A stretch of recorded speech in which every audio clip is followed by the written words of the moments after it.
Hi everyone, I'm delighted to introduce our first speaker, Alan Shillitoe from the United Kingdom. He's been coach and mentor of youth players for probably too many years that he'd like to remember, I think over 20 years, coaching total beginners right through to those who have won medals. He's also studied sports psychology, so he's going to be bringing those insights from that to his coaching role. Thanks, Alan. Hi, good morning everyone from a beautiful morning here in sunny Cambridge. Sam's done a good job of moving my mouse over so I can get this going. There we go. About me, Sam's right. I've been involved with the England junior squads for about 20 years now, every age group from the under-16s right up to the under-26s. I'm currently the squad leader for the under-16s because I think it is the most exciting group and the most important group in the game. I've coached around 200 players who have played internationally, and as Sam said, at every level. I myself am a former England junior international, and I learned at school about 30 years ago. I do have a degree in sports science. It's not my primary career. I'm actually an engineer. I did this out of interest about 15 years ago, but I have found it has brought me more insights than anything else I've done across a whole range of areas. We're only going to scratch the surface of that today. I don't have any formal teaching qualifications. I have made a lot of mistakes and learned an awful lot, and I continue to do so from all the players, all the coaches, everything I do. So I'm really, really excited later to catch up on all the presentations and see what everyone out there is doing, because there's going to be loads of stuff I'm going to pick up. And I'm not paid in my role, I'm a volunteer, so this isn't my formal career. Okay. What I want to talk about today, there's going to be pretty much zero bridge content whatsoever. This is not about taking finesses or best ways to teach that kind of thing or anything like that.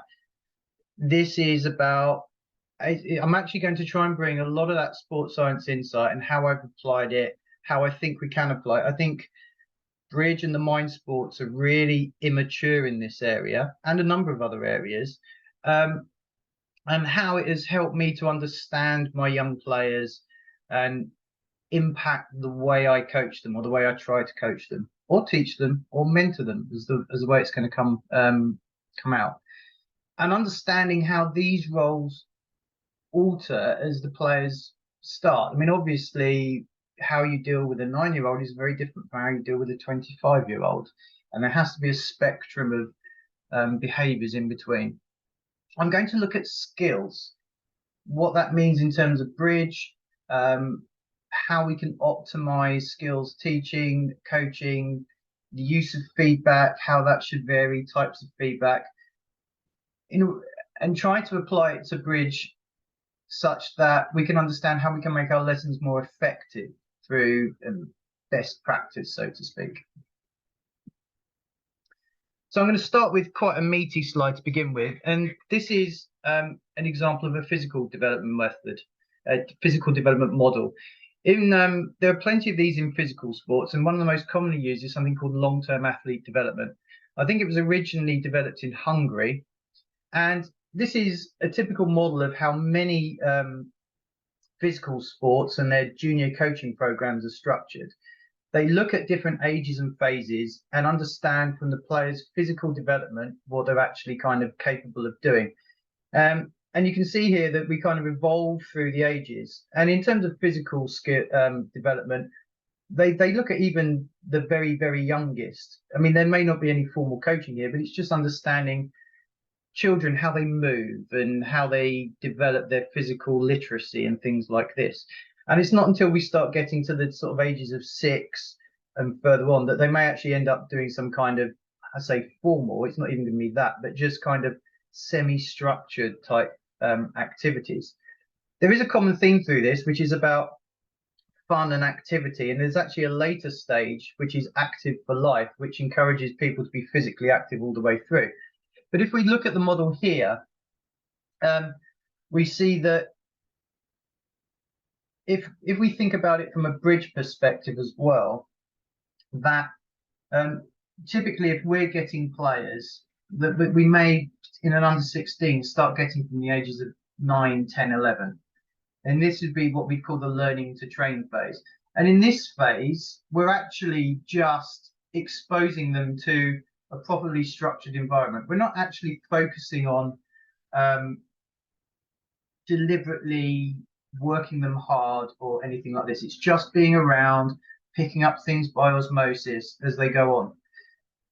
In a physical sport, in physical development, when you get to the age of about 12, 13, that's obviously when we acquire physical changes, like we go through adolescence, hormones, and all the rest of it. And the capacity for the physical body to train increases. And at this point, we're actually learning how to train. As we get a bit more physically literate and go on further, we're then learning how to compete. And then ultimately, from the ages of 18, 19 plus, we're into elite sport and we're requiring elite standards of training. But all of this isn't quite applicable to a mental sport. But if you look around the research and everything else, there hasn't been anything in this type of vein that applies to the mind sports. We are very immature in this area. The closest I could find was this. It's Piaget's stages of cognitive development. And the one I want to focus on is the formal operations stage. And what this describes is how the young child develops its ability to think and use different types of concepts. And I think one of the things that it also helps illustrate is why, for example, we see more chess prodigies at younger ages in this kind of 7-8 age group rather than bridge prodigies. And if we look at the sort of 11 plus, we see theoretical, hypothetical, abstract thinking. Chess is a game of complete information. So we look at the concrete operational stage, time, space, and quantity are understood. That really describes a lot of chess. Bridge is a game of incomplete information. There are innovative solutions, there are imperfect solutions, and it may be more difficult for the younger players to grasp a lot of these. And having dealt with a lot of the younger players, this is very much true. They struggle with lateral thinking in many, many situations. So can we produce a basic hybrid model that kind of incorporates some of the physical aspects through to some of the mental aspects as well? And this is something I've kind of come up with here. I'm not really going to go younger than this because I think below that, you're just talking about playing silly card games of any kind of sorts, just introducing them to numbers. I mean, it's an entirely valid part of the process, understanding numeracy, what cards are, and rules of much more basic games. But typically 8 to 10, we just want to play for fun. 10 to 12, we just want to look at basic skills. We're not getting too serious about what we're doing. 13 to 15, foundational technique.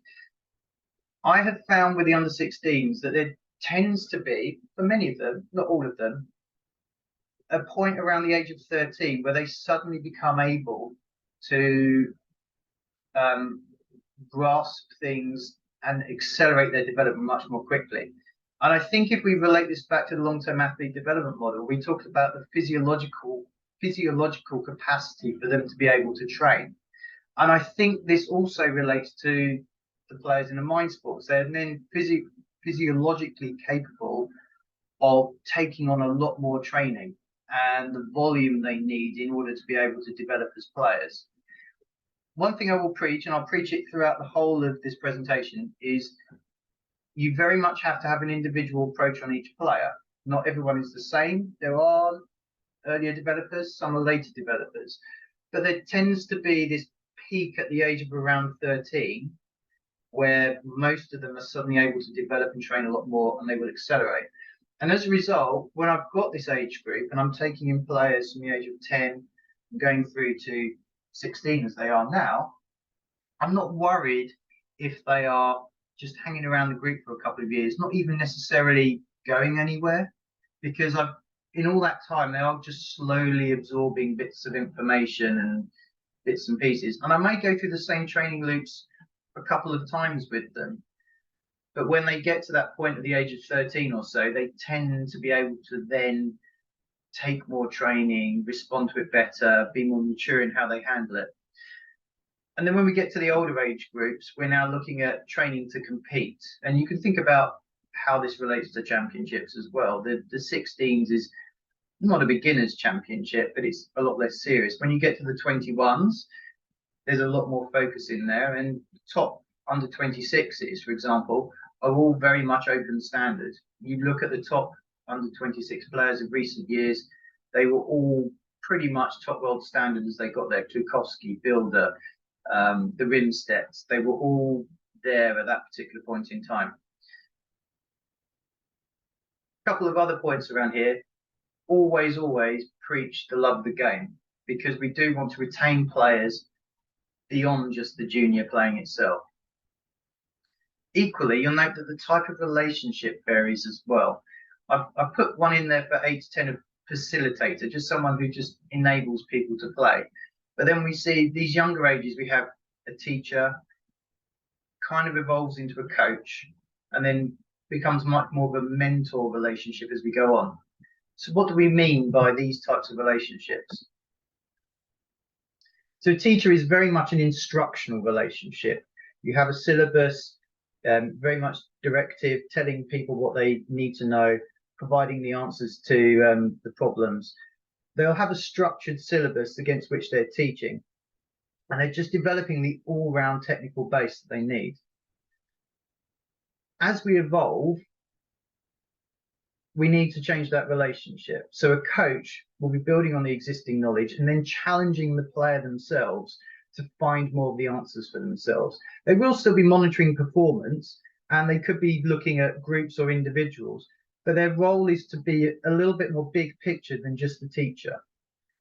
The teacher is really just, you know, these are the mechanics, these are the types of techniques, this type of thing. The coach has to be much more encompassing. And as we get further on, we're looking much more towards a mentor type relationship. And this is far more deeper insights based on, you know, lived experience as a player. Typically here, if you're talking about having an elite under 26, for example, you will need your open team players to be the ones providing the type of insights to elevate their young students. It may be that one person can provide all these roles, but that's not typically true. There are a wide variety of skill sets. A large number of great players are not great teachers because they find it very difficult to break their knowledge down into small measurable pieces. And a teacher may not have the, you know, the deep, high level understanding that a very elite player have. So one person may not be able to fulfill all these roles. And so you may have to find different people who are the right fit as we go through the evolution of the player. So the next thing I want to address is kind of skills. And so we're going to just sort of define a few terms at the moment. I'm just checking what my time is. I'm going to talk about open and closed skills because we teach these in very different manners, and we require different people to potentially to sort of teach them. An open skill is a skill performed in a dynamic environment, including being influenced by the opposition. So it may be more easy to understand it in the context of a game like football, which is more about fluid gameplay, lots of players moving around, the ball comes at different angles, at different speeds, at different heights. In bridge, it may be, for example, judgment in bidding and play, where the situations are slightly different. You have different styles of opponent, you know, more aggressive, more passive, all these kinds of things. It may be a pressure situation where you take a different action based on the state of the match as opposed to a fixed training situation. Lots of reliance on experience, being able to draw on your knowledge of being in this situation in a previous time. A closed skill is much more tight and defined. So if we take our football example again, it may be taking a penalty where we have the ball 12 yards from goal, fixed goal, keeper, everything else. It's, you know, we are drilling a basic kicking technique to kick the ball in the optimal fashion. In bridge, for example, it might be a standard textbook end play or squeeze or something like this, a fixed position which you can look at and understand. Now, those types of things are useful for beginners, but as we'll know from being bridge players, there are a large number of different squeezes or end plays or other things. So you may start from a block set of closed skills, but you have to be able to expand them and teach the variation. And open and closed skills require different approaches to optimize training. Typically, one of the things we want to do with open skills is make the teaching as contextual as possible, by which I mean we want to try and place the student into the game situation as often as possible. Additionally, we want them to find their own solutions, and we're going to come on to the concept of feedback shortly. This self-analysis is vital for developing skills because it builds the memory they need to be able to do so. We want to introduce pressure, and we want the feedback will often be very contextual to the situation which they find themselves in. And the type of relationship here is much more coach or mentor oriented. You need someone with the insights to help them find those solutions. Whereas if we're looking at a closed skill, we'll be breaking the skill into parts. So for example, if we take our squeeze example, there are any number of stages we may go through to get to the end position. We may have to cash winners in a certain order or unblock a suit or something like this. We will try and deconstruct the skill and rebuild it from there. We need to go through this many, many times to create the mental memory, just as in the same way with a physical sport, you'll practice a kick many, many times to create the physical memory. I don't see any distinction between a mental skill and a physical skill, and I believe that the principles can be applied to both. Gradually, we'll introduce the variations to promote skill transfer into the dynamic game. And the feedback should be technical and frequent. You'll be looking at the skill and then commenting on the aspects that need work as they go through, short, precise, and so on. And this is much more teacher towards coach oriented. You'll have that kind of structure that you're looking for, and it'll be based on instruction, instruction, instruction. So what things actually drive positive skill retention? Because you can structure lessons in ways to optimize remembering the skill from otherwise. I believe heavily in contextual play, trying to find ways in which we recreate the game situation. So whenever I think about a training lesson, I'm always thinking about how can I make it feel like a real game, because then it becomes part of their tool set for actually being at the table, ideally face to face, but we can't do that all the time now. If the student is actively involved in driving the learning process, what do they want to learn? If they're motivated to do that, then that will help retention. Optimizing the challenge. This is kind of self-explanatory, just making it gradually more difficult as the student becomes more experienced. If they keep taking the same basic finesse, they'll be very good at doing that, but they won't be very good at taking much more complex variations. Self-involved learning is very much based around being highly self-motivated. Periodic testing. We don't need to test too often. Actually, the most effective method is to spread out the testing over a period of time. Don't always give your feedback straight away. I'm going to show a model of the skills loop shortly, but it's very, very important to allow the student to analyze what they've done first before you then give any kind of feedback yourself. That kind of helps build their mental memory of what they're trying to achieve. The next one is interleaving, which is the idea that we don't just say teach a single block of one thing. We maybe say teach 2, 3, 4 subjects simultaneously to avoid getting too focused on one. Builds that kind of malleability and flexibility into the brain to be able to handle different concepts at the same time. And where appropriate, training under pressure. Do defense drills against opposition or bidding practice against opposition in order to place them under much more situational pressure. So the key is how we apply this to improve our training methods. And these are the things about every time I'm trying to create a lesson or do some instruction. So this is the basic skill feedback loop. We jump in at perform. So we have a go at kicking the ball for the first time, and we find that we've kicked it off sideways.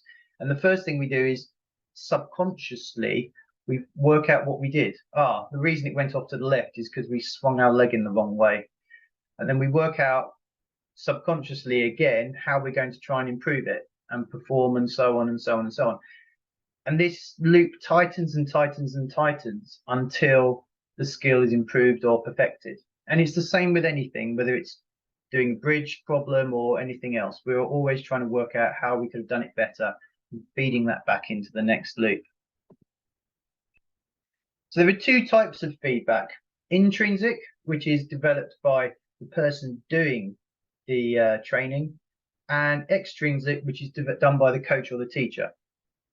And we need a combination of both, and the amount we need and the type we need varies as the student develops. Now, earlier on, we will have far more extrinsic feedback because the coach is much more accurate at judging what the player needs than the player is.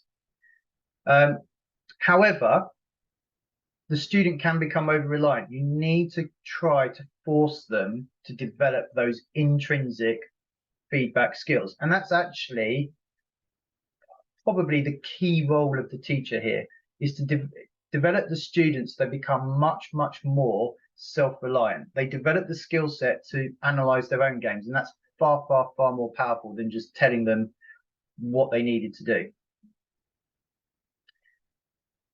Additionally, too much feedback is overwhelming, and I'm sure we've got plenty of teachers here. You'll know the dangers of trying to correct too many points. You have a bridge hand, you could talk about many, many different things, but you have to focus on the one key element that you're looking for. The other thing is it requires an appropriate standard of coach or teacher. So if you have a teacher who's too inexperienced for the student, then bad quality feedback can be damaging if they give them bad concepts or bad understanding. I mean, a teacher can be great at any particular level, but it is finding the right person at the right level of development for that particular student. Additionally, I suppose you can have a teacher who's too good, this where we talk about the overwhelming feedback. In terms of intrinsic feedback, it's very difficult for the beginners because they don't have an understanding of what good is. They play a hand, they have no idea that they've made 3 or 4 different errors, and trick 1 was the problem at the point where they caused themselves a problem at trick 13. And so we have to build that, and that does come through knowledge, positions and experience and so on and so forth. And that's really what we're moving to. But we have to find this balance at every level. But what is good feedback and what is bad feedback? So the good feedback focuses on processes and goals. How? With a little bit of why. So we reinforce the positive behaviors. We point out the aspects they did very, very well. You eliminated the suit before you end played them. We correct the errors in the process. Identify specific elements rather than vague generalisms.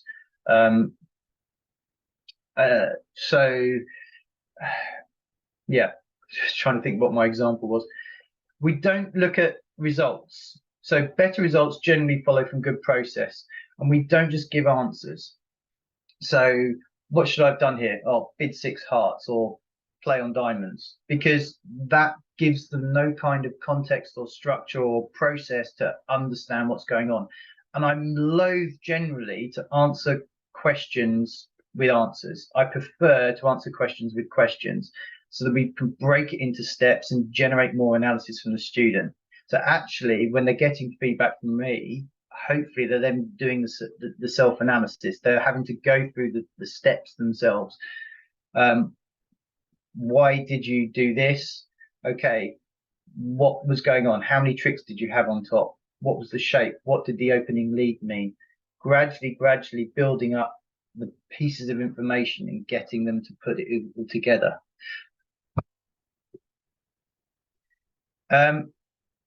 This isn't going to be a bridge selling event, but the reason why these are the tools I end up using.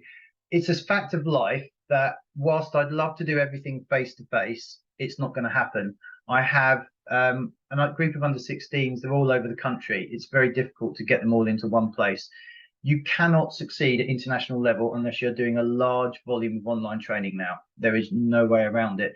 So I found myself using RealBridge, Qbids, Bridge Master, game context. I can create situations in RealBridge for my training which are game suitable as possible, either for play or just card play or just general all-round play. Qbids has been enormous. I mean, there's Bid 72 as well that works. I know some people that use that, but for me, it's free. They can do it when they want to. I've bid thousands and thousands of boards on there on the past year, and we have a community on there as well of the England juniors. Bridge Master, it's the feedback. They play, they make an error, it gives them the feedback that they need to work out what's going on. You can use other tools as well. It's really about finding what tool set works for you and the methods that you're using. And I've got another one there, and WhatsApp, which is not a bridge tool, but I think was actually the main reason why my last group of under-16s had some success. This is my last main slide, because WhatsApp allowed me to develop the power of community. And I was really, really struggling in the early stages of lockdown. We had a group of relatively new players all together, and I thought, RealBridge, brilliant. We'll go online, they'll start talking to each other, and they didn't. They sat there with their cameras off, and they didn't say a word, and it was really, really difficult. And we were struggling to keep hold of some of them. And then the person who actually credit with winning a silver medal in 2022 wasn't on the team. One of the boys created a WhatsApp group, and all of a sudden, the bonding kicked off. And what you actually find is that you do need a wide pyramid to support your elite players. You need that social group. Don't mistake having a group that gets on well with a group that's going to be successful.